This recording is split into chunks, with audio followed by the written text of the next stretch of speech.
الحمد لله الحمد لله وحده والصلاة والسلام على من لا نبي بعده. أعوذ بالله من الشيطان الرجيم. بسم الله الرحمن الرحيم. والتين والزيتون وطور سينين وهذا البلد الأمين. صدق الله العظيم وصدق رسوله النبي الكريم. ونحن على ذلك لمن الشاهدين والشاكرين والحمد لله رب العالمين.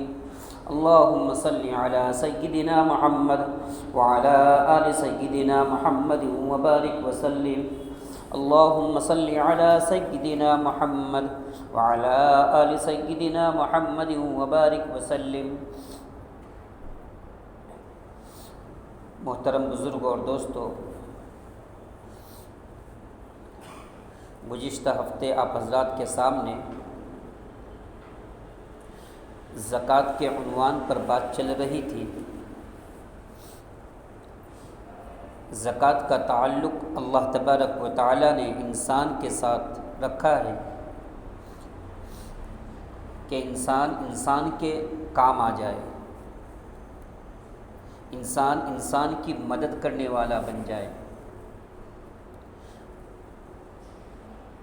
نہیں تو اس سے پہلے دوسری قوموں کے اندر انسان اپنی مال کی زکوٰۃ کو پہاڑ یا چوٹی پر یا کسی میدان کے اندر رکھ دیتا تھا. آسمان سے آگ آتی تھی اور اس کو کھا جاتی تھی. اللہ تبارک و تعالی نے آپ صلی اللہ علیہ وسلم کی امت کے اندر، آپ صلی اللہ علیہ وسلم کی شریعت میں زکوٰۃ کو انسان کی ضرورت کے لیے بنا دیا.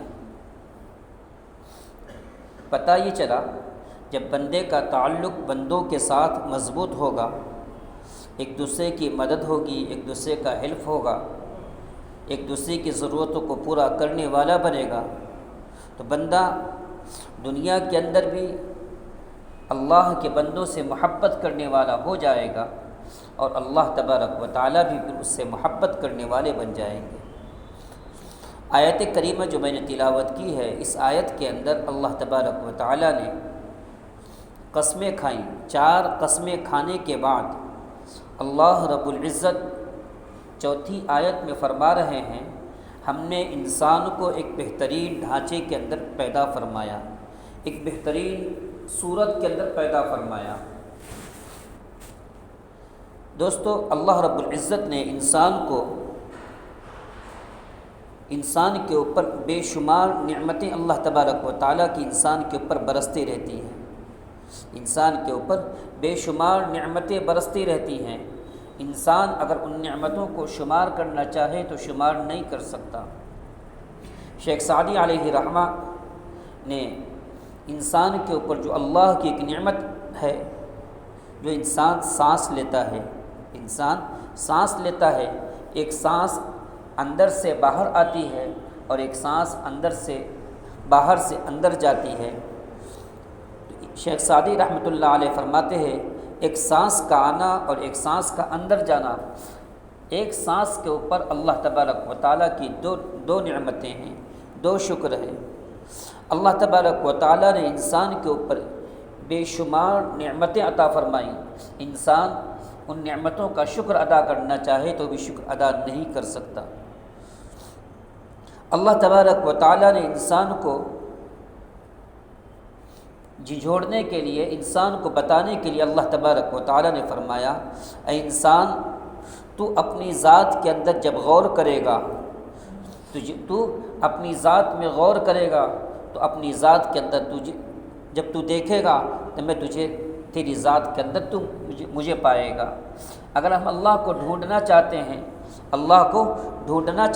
تو اللہ کو ڈھونڈنے کے لیے، اللہ کو تلاش کرنے کے لیے کسی کتاب پڑھنے کی ضرورت نہیں ہے، قرآن کریم کو کھولنے کی ضرورت نہیں ہے، بلکہ انسان جب اپنی ذات کے اندر غور کرنا شروع کرتا ہے، اللہ تبارک و تعالیٰ کو اپنی ذات کے اندر پانا شروع کر لیتا ہے.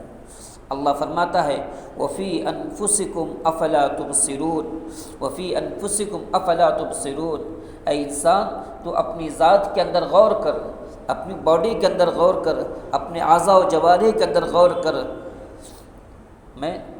تو مجھے وہیں پر پائے گا۔ اب اللہ تبارک و تعالیٰ نے انسان کو بے شمار اعضاء عطا فرمائے، انسان کو ہاتھ دیے، انسان کو ناک دی، انسان کو کان دیے۔ اللہ تبارک و تعالیٰ نے جتنے اعضاء دیے یہ تمام کے تمام اعضاء سے انسان فائدہ اٹھا رہا ہے، انسان اس سے فائدہ اٹھا رہا ہے۔ جب انسان اس پر غور کرے گا تو پتہ ہی چلے گا کہ بنانے والی ذات اللہ تبارک و تعالیٰ کی۔ انسان اپنے ہونٹ کے اوپر غور کر لے، اگر ہونٹ آج بنانا چاہے تو کوئی نہیں بنا سکتا، آنکھ بنانا چاہے تو آنکھ نہیں بنا سکتے۔ آنکھ اللہ کی اتنی بڑی نعمت ہے، جب انسان کی اصلی آنکھ، انسان کی دنیا کی آنکھ اگر خراب ہو جائے، انسان آنکھ کے اندر روشنی دوبارہ لا نہیں سکتا۔ اللہ تبارک و تعالیٰ نے بن مانگے انسان کو صحیح سالم انسان بنایا ہے۔ اللہ فرماتا ہے وَفِي أَنفُسِكُمْ أَفَلَا تُبْصِرُونَ وَفِي السَّمَاءِ رِزْقُكُمْ وَمَا تُوعَدُونَ۔ اے انسان تو اپنے کھانے کے اندر غور کر، اگر تو اپنے کھانے کے اندر غور کرے گا، اپنے پینے کے اندر غور کرے گا، اور غور کرنے کے بعد تو اگر مجھے اپنے کھانوں کے اندر دیکھنا چاہے گا تو میں تجھے وہاں پر نظر آ جاؤں گا۔ تو اللہ کی وحدانیت کو پہچاننے کے لیے، اللہ تبارک و تعالیٰ کو وحدانیت کا اقرار کرنے کے لیے انسان کو کتابوں پڑھنے کی ضرورت نہیں ہے۔ انسان جب اپنی ذات میں غور کرتا ہے، اللہ تبارک و تعالیٰ اس کو اس کی ذات میں نظر آ جاتے ہیں۔ دوستو، اللہ تبارک و تعالیٰ نے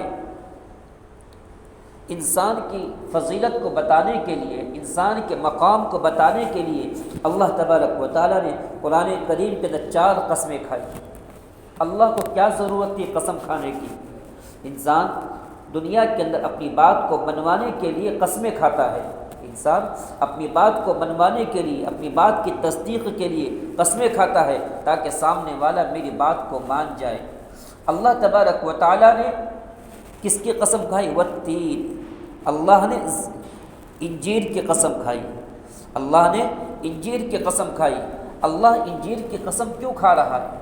اللہ تبارک و تعالیٰ پہاڑ کی قسم کھا سکتے تھے، اللہ تبارک و تعالیٰ قرآن کریم کی قسم کھا سکتے تھے، اپنے کلام پاک کی قسم کھا سکتے تھے، سورج کی قسم کھا سکتے تھے، دریا اور پہاڑ کی قسم کھا سکتے تھے، لیکن نہیں، اللہ تبارک و تعالیٰ نے انجیر کی قسم کھائی۔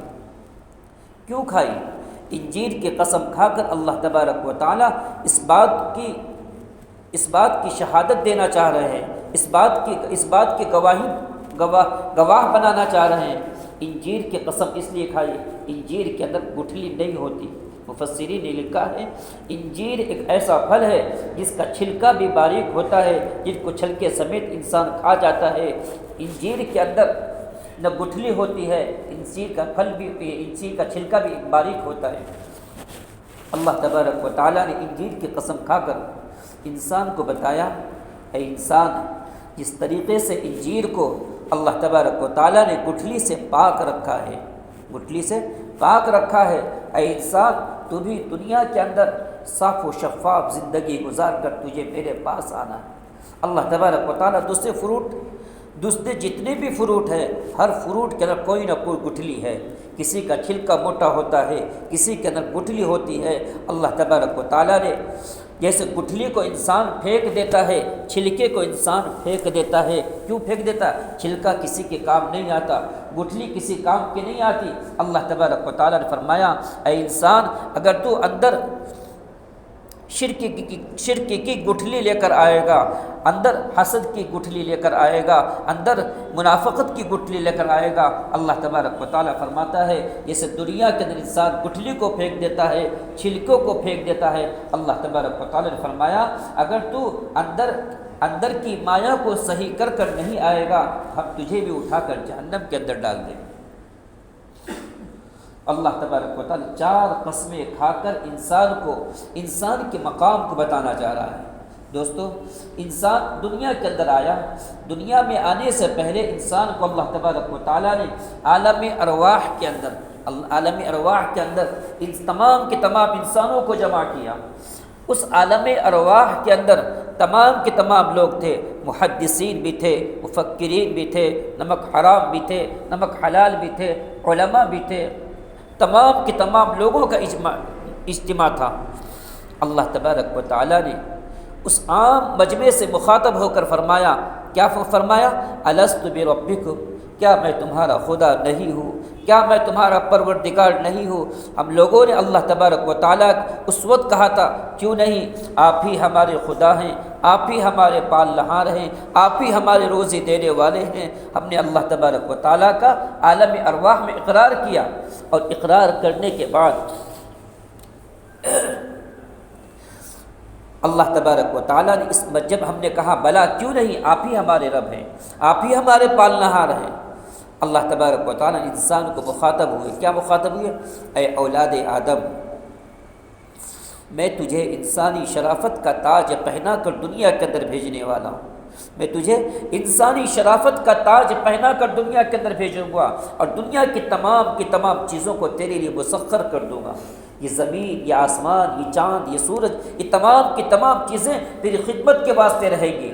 اللہ تبارک و تعالیٰ فرماتا ہے، دنیا کی تمام چیزوں کو میں نے تیری خدمت کے واسطے پیدا فرمایا۔ کھیتیاں سرسبز ہیں تیری غذا کے واسطے، لوح و قمر شمع کے واسطے، لیکن تو خدا کے واسطے۔ دنیا کی تمام چیزیں اللہ تبارک و تعالیٰ نے ہمارے لیے بنائی ہے، اور اللہ تبارک و تعالیٰ نے ہمیں اپنے لیے بنایا ہے۔ وما خلقت الجن والانس الا لیعبدون، ہم نے انسان اور جنات کو اپنی عبادت کے واسطے پیدا فرمایا۔ تو دوستو، انسان کی ایک زندگی ہوتی ہے عالم ارواح سے ماں کے پیٹ کے اندر، ماں کے پیٹ سے دنیا کے پیٹ کے اندر۔ دنیا کے پیٹ کے اندر اللہ تبارک و تعالیٰ نے انسان کو تھوڑا سا اختیار دے دیا، دنیا کے اندر انسان کو تھوڑا سا اختیار دے دیا۔ انسان چل سکتا ہے، انسان پھر سکتا ہے، انسان منمانی زندگی گزار سکتا ہے۔ اس دنیا کے اندر انسان جو چاہے گا ویسا کرنا شروع کر دیتا ہے، لیکن عقل مند انسان وہ ہے جو دنیا کے اندر رہ کر اپنے ایمان کو بچا کر، ایمان کو ایمان بنانے کی محنت کر کے آخرت کی تیاری کے اندر لگ جائے۔ انسان کے پیدا ہونے کے بعد انسان کے اندر سب سے بڑی جو چیز اللہ تبارک و تعالیٰ نے انسان کے اندر رکھی ہے، وہ ایمان کی صفت رکھی ہے، ایمان رکھا ہے۔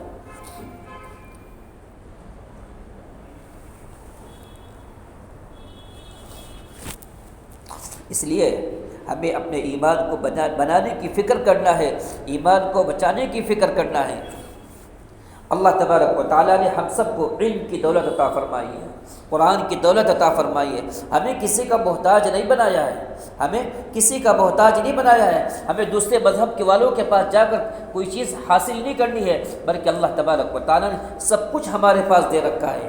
ایک انسان کے پاس دنیا کی تمام چیزیں موجود ہیں، دنیا کی تمام چیزیں موجود ہیں، پیسہ اس کے پاس ہے، جائیداد اس کے پاس ہے، سب کچھ اس کے پاس ہے، لیکن پھر بھی وہ اس کا استعمال نہیں کر رہا ہے۔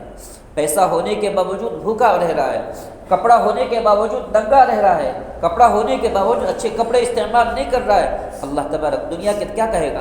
بھائی دیکھو، پیسہ رہنے کے باوجود پیسے کا استعمال نہیں کر رہا ہے، کپڑا ہونے کے باوجود ننگا پھر رہا ہے، انسان اس کو جاہل اور ان پڑھ بیوقوف کہے گا۔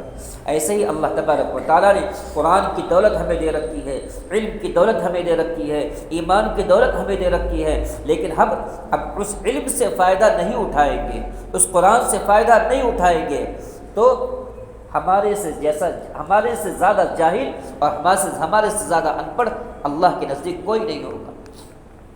اس لیے دوستو، جب انسان سفر کرتا ہے، یہ دنیا بھی آخرت کا سفر ہو رہا ہے۔ اللہ کے رسول صلی اللہ علیہ وسلم نے فرمایا، میری مثال دنیا کے اندر ایسی ہے جیسے ایک سوار گرمی کے موسم کے اندر راستے پر چل رہا ہے، راستے پر چلتے چلتے تھکاوٹ کی وجہ سے کسی سائے دار درخت کے نیچے آرام کے لیے تھوڑی دیر کیا کرتا ہے؟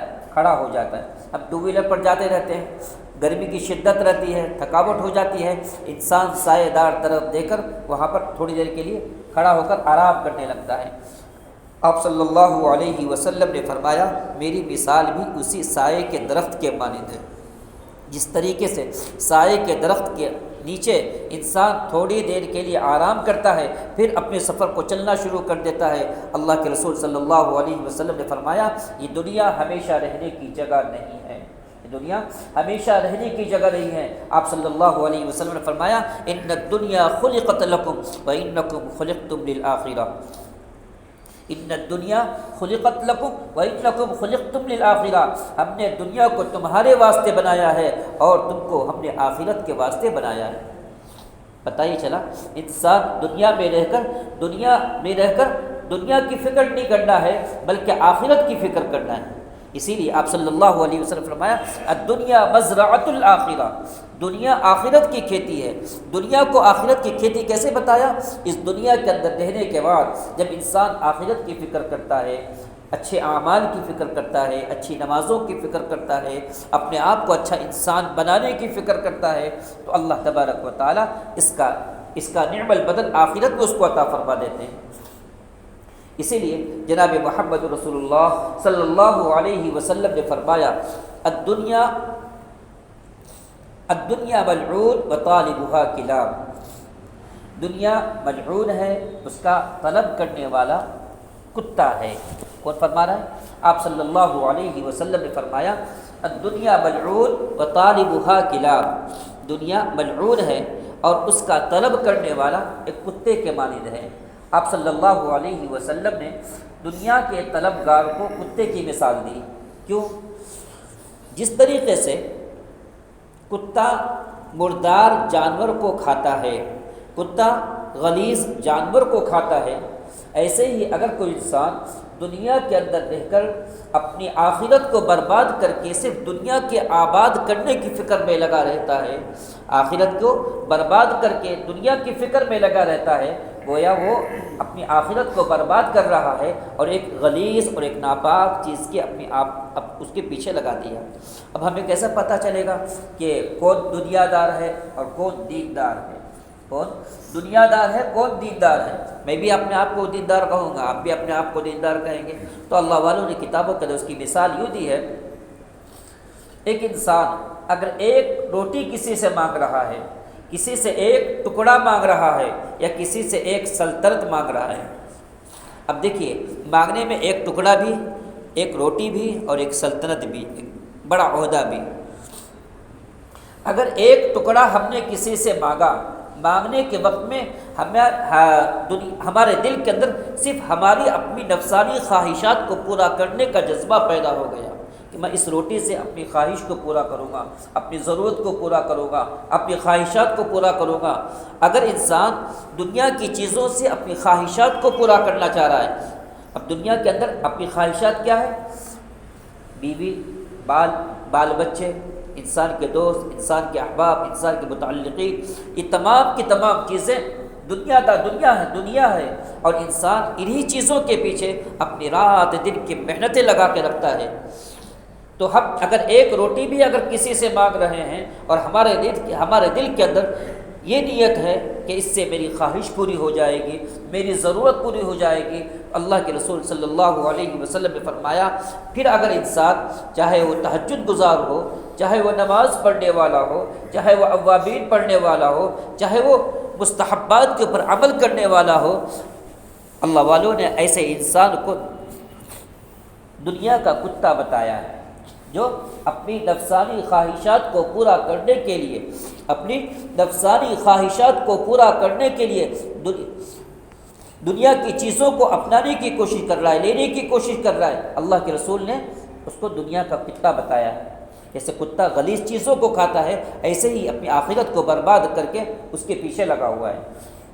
اب اس کے اندر عام انسان نہیں، کوئی بھی انسان ہو، عالم ہو، مفتی ہو، داعی ہو، متقی ہو، کوئی بھی ہو، اگر اس کے اندر اپنی خواہشات کو پورا کرنے کا جذبہ ہوگا، سمجھ جاؤ وہ دنیا دار نہیں، دیندار نہیں، دنیا دار ہے۔ چاہے اس کا چوغا، اس کا لباس عالمانہ لباس ہو، اس کا چہرہ عالمانہ چہرہ ہو، اس کا چہرہ اللہ والوں کا چہرہ ہو، لیکن اس کے دل کے اندر نفسانی خواہشات بھری ہوئی ہوگی تو سمجھ جاؤ وہ دیندار نہیں بلکہ سب سے بڑا دنیا دار ہے۔ تو بہت سے امیر، بہت سے اللہ کے بندے جو دنیا تو بہت کماتے ہیں دنیا کماتے ہیں لیکن دنیا کمانے کے ساتھ ساتھ ان کی ایک فکر ہوتی ہے، بھائی ہم مدرسوں کی مدد کریں گے، ہم علماء کی مدد کریں گے، ہم غریبوں کی مدد کریں گے، ہم مسجدوں کی مدد کریں گے، ہم یتیموں کی مدد کریں گے۔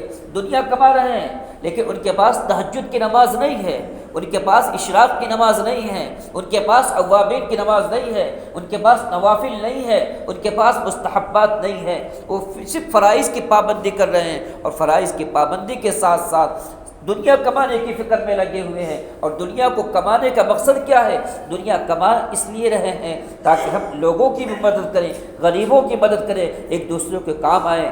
اللہ کے رسول صلی اللہ علیہ وسلم نے فرمایا بظاہر یہ انسان دنیا دار کہلا رہا ہے، اللہ کے رسول صلی اللہ علیہ وسلم فرمایا یہ انسان سب سے بڑا دیندار ہے، یہ انسان سب سے بڑا دیندار ہے۔ اس لیے دوستو ہمیں چاہیے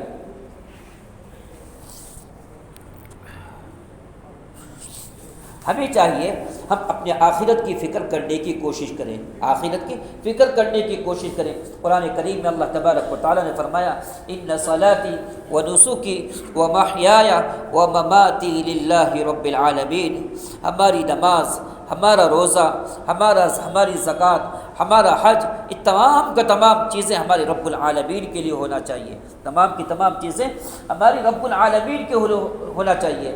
میں نماز پڑھ رہا ہوں اس لیے نہیں کہ لوگ مجھے نمازی کہیں گے، میں حج کر رہا ہوں اس لیے نہیں لوگ مجھے حاجی کہیں گے، میں زکوٰۃ دے رہا ہوں اس لیے نہیں کہ لوگ مجھے سخی اور زکوٰۃ دینے والا کہیں گے، نہیں، میرے ہر عمل سے میرا اللہ مجھ سے راضی ہو جائے۔ جب انسان اللہ کی رضا کے لیے کوئی عمل کرتا ہے، اللہ تبارک و تعالیٰ اس کو اپنا فرما بردار بندہ بھی بنا لیتے ہیں، اور اللہ تبارک و تعالیٰ کے نزدیک وہ اللہ کا مقرب بندہ بن جاتا ہے۔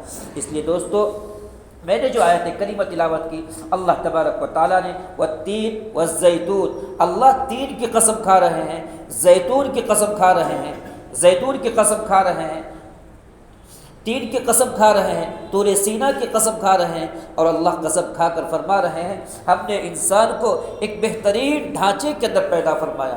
دوستو اللہ تبارک و تعالیٰ نے ہم کو جب انسان بنایا ہے، ہم نے اللہ کو نہیں کہا تھا اللہ ہم کو انسان بنا دینا، اللہ ہم کو انسان بنا دینا، اللہ فرماتا ہے ہم نے تمہیں اپنے ہاتھ سے پیدا فرمایا ہے۔ اللہ تبارک و تعالیٰ دنیا کو بنانے کا ارادہ کیا، اللہ نے فرشتوں کو بنانے کا ارادہ کیا، اللہ نے کائنات کو بنانے کا ارادہ کیا، اللہ نے سمندروں کو بنانے کا ارادہ کیا۔ اللہ تبارک و تعالیٰ نے کہیں نہیں فرمایا کہ میں نے سمندروں کو اپنے ہاتھ سے بنایا ہے، میں نے سورج کو اپنے ہاتھ سے بنایا ہے، میں نے چاند کو اپنے ہاتھ سے بنایا ہے۔ اللہ تبارک و تعالیٰ نے کہیں نہیں کہا۔ جب انسان کی باری آتی ہے اللہ فرماتا ہے لما خلقت بیدی، میں نے انسان کو اپنے دونوں ہاتھوں سے بنایا ہے۔ اور جب پہاڑ بنانے کی باری آئی، سورج بنانے کی باری آئی، چاند بنانے کی باری آئی، زمین بنانے کی باری آئی، اللہ فرماتا ہے اذا قضى امرا، اگر اللہ نے کسی چیز کو بنانے کا ارادہ کیا، سورہ یاسین کے اندر ہے اذا قضى امرا، اللہ نے کسی چیز کو بنانے کا ارادہ کیا، انما امره اذا اراد شيئا ان يقول له كن فيكون، اللہ تبارک و تعالیٰ نے اگر کسی چیز کو بنانے کا ارادہ کر لیا، اللہ نے صرف کن کہا، کن کے معنی ہو جا، بس وہ چیز ہو گئی، کن فیکون، جیسے اللہ نے کن کہا وہ چیز ہو گئی، اللہ نے ارادہ کیا وہ چیز ہو گیا۔ سمندر وجود میں آ گئے، پہاڑ وجود میں آ گئے، درخت وجود میں آ گئے، سورج وجود میں آ گیا، صرف کن کہنے کے بعد اللہ تبارک و تعالیٰ نے پوری کائنات کو بنایا۔ لیکن جب انسان کی باری آئی، حضرت انسان کی باری آئی، اللہ تبارک و تعالیٰ فرماتا ہے لما خلقت بیدی، میں نے انسان کو اپنے ہاتھوں سے بنایا ہے۔ جب اللہ تبارک و تعالیٰ نے ہمیں اپنے ہاتھوں سے بنایا ہے، ہمیں اپنا محبوب بنایا ہے، ہمیں آپ صلی اللہ علیہ وسلم کی امت کے اندر پیدا فرمایا ہے، اب ہمارا بھی فریضہ بنتا ہے ہم اللہ کی مان کر زندگی گزاریں، ہم اللہ کی مان کر زندگی گزاریں۔ اگر اللہ کی مان کر زندگی نہیں گزاریں گے، بدمانی زندگی گزاریں گے، نفسانی خواہشات کے مطابق زندگی گزاریں گے، دنیا ہی کو ہم اپنا سب کچھ سمجھیں گے۔ جیسے آج کل کہتے ہیں آخرت کو کس نے دیکھا ہے، مرنے کے بعد والی زندگی کو کس نے دیکھا ہے؟ ہمیں تو دنیا میں رہنا ہے۔ دنیا میں انسان کتنے دن رہنا ہے؟ انسان 60 سال 70 سال 80 سال، اس سے زیادہ پار نہیں کرتا۔ زیادہ سے زیادہ پار کیا تو 100 سال پار کرے گا، اس سے زیادہ انسان کی عمریں نہیں ہوتی۔ ہر نبی، ہر امت کی عمر اس کے نبی کے مطابق ہوتی ہے۔ جناب محمد رسول اللہ صلی اللہ علیہ وسلم اس دنیا سے 63 سال کی عمر میں تشریف لے گئے، تو ہماری آپ کی امت کی عمر بھی 60-70 سال کی عمر ہی ہوتی ہے۔ انسان 60 اور 70 سال کی زندگی گزارنے کے لیے حلال و حرام کی تمیز کھو دیتا ہے، حلال و حرام کی تمیز کھو دیتا ہے۔ اللہ تبارک و تعالیٰ نے فرمایا 60-70 سال کی زندگی کے لیے تم حلال و حرام کی تمیز کھو رہے ہو، تم مجھے فراموش کر رہے ہو، میرے احکام کی روگردانی کر رہے ہو۔ اللہ فرماتا ہے تمہارے لیے ہمیشہ کی زندگی آخرت کی زندگی ہے، اس آخرت کی زندگی کی تیاری تمہیں دنیا کے اندر کرنا پڑے گا۔ اس لیے دوستو، عقل مند انسان وہ ہے، اللہ کے رسول صلی اللہ علیہ وسلم فرمایا الدنیا دار من لا دار لہ، دنیا اس کا گھر ہے جس کا آخرت میں کوئی گھر نہیں۔ کون فرما رہا ہے؟ آپ صلی اللہ علیہ وسلم فرما رہے ہیں الدنیا دار من لا دار لہ، دنیا اس کا گھر ہے جس کا آخرت میں کوئی گھر نہیں۔